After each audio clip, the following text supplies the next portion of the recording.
Joulukalenterin toinen luukku on varsin iso luukku Pieksämäelle. Jos tämä hanke nyt menee maaliin, eli täällä on paikalla meidän Antti Lipsanen rakennusliike U Lipsanen Oy:stä ja meitä allekirjoitus H. Hämäläinen ja sitten meidän marketkaupan johtaja Iiro Siponen. Ja tosiaan tämän päivän agendalla tässä on tämä Pieksämäen Prisma-hanke ja Huutokauppa Suur-Savo ja rakennusliike U Lipsanen Oy tänä aamuna allekirjoittuna tuossa puoli tuntia sitten vuokrasopimuksen liittyen Pieksämäen Prisman rakentamista. Se on se tämän jutun juonia. Minä annan nyt ensiksi alkuun puheenvuoro Antille, että Antti voi käydä sitä vetureiden hankekokoista ensin läpi ja taustoja siihen ja sitten minä tuun tällä Prisma, mitä se Prisma merkkaa sinne sitten. Tuossa minä voin ottaa se koneen käyttöön samalla. Niin. Huomenta vaan minunkin puolesta. Ja tässä nyt on allekirjoitetun osion kuvaa niin kuin näkyy Pieksämäen kauppakeskuksesta. Tämä on etelään päin, Mikkelin päin oleva näkymä siitä parkkialueelta ja näkyy tämä Prisman kohta. Sillä tavalla asemoitu, että se tuolla näkyy pikkasen noita siiloja ja veturitallien tuolla takana. Tuossa kuvassa oikein.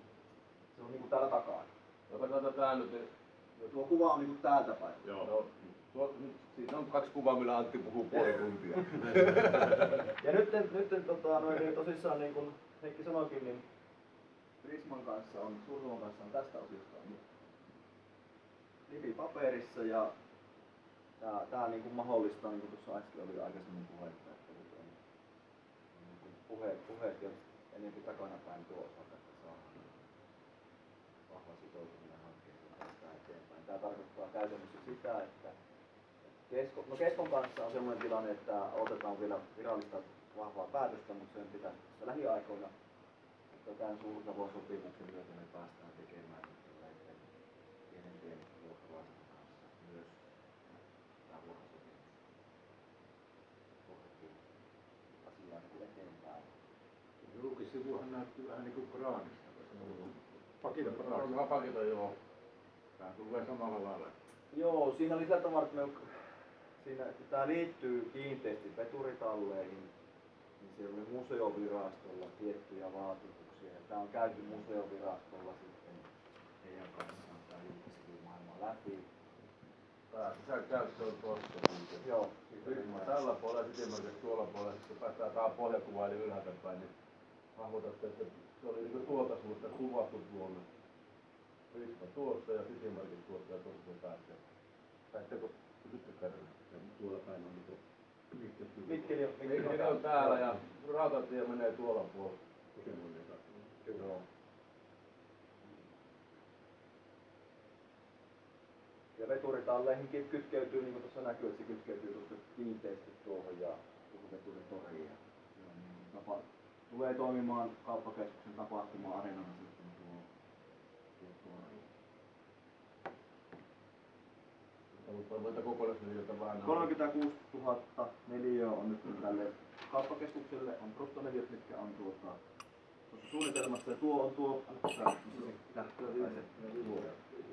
tässä kohdassa on 2 kerrosta. Mutta tämä kokonaisuus 2 kerroksen kanssa on vähän kuin 36 000 neliöä ja sillä on nyt olemassa oleva rakennuslupa, mikä poliittinen tai muu vastaava instanssi eikä tähän. Ja tässä on kulku torille, suora kulku ja tuolla on sitten vielä yksi kulku, mikä mahdollistaa täältä pysäköintiä ja kiertää siellä ja tässä on toiseen kerrokseen tarkoitus tämä viihdettä vapaa-aika.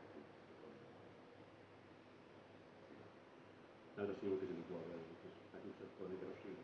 Se ei näy, kun se tulee niin tämän massan tuonne takapuolelle. Yperimassa on niin korkea. Se ei ole niin korkea, että siinä ei ihan älyttömän iso korkoeroa tule olemaan.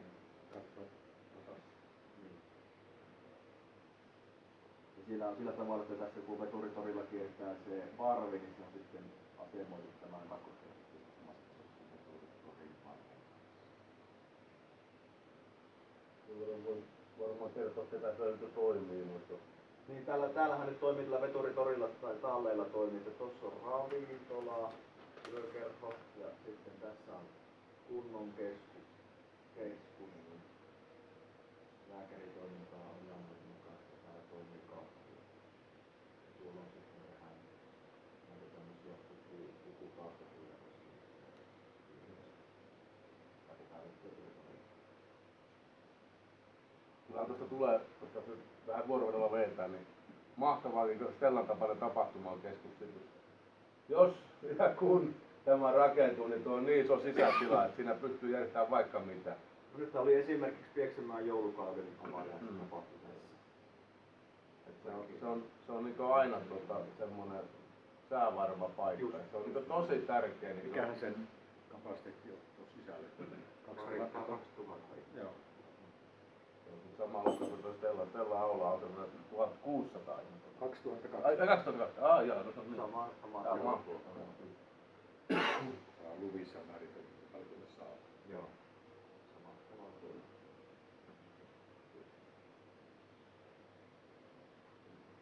Mitä nuo väritykset vuokralaisten suhteen?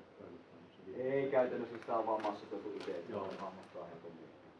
Vähän Joo. erottaa tiloja ja muita. Mutta jos siellä valostaa niitä isompia toimijoita, niin siellä on pieniä nimet lukee kyllä siellä. Niin. Sitä kuka haluaa, mutta mä en tiedä nyt. Niistä ei ole vielä lupaa puhua, kun ne on vasta. Ei yhdestäkään. Ei. Kuinka paljon teillä on niitä Tanskassa? Täällä on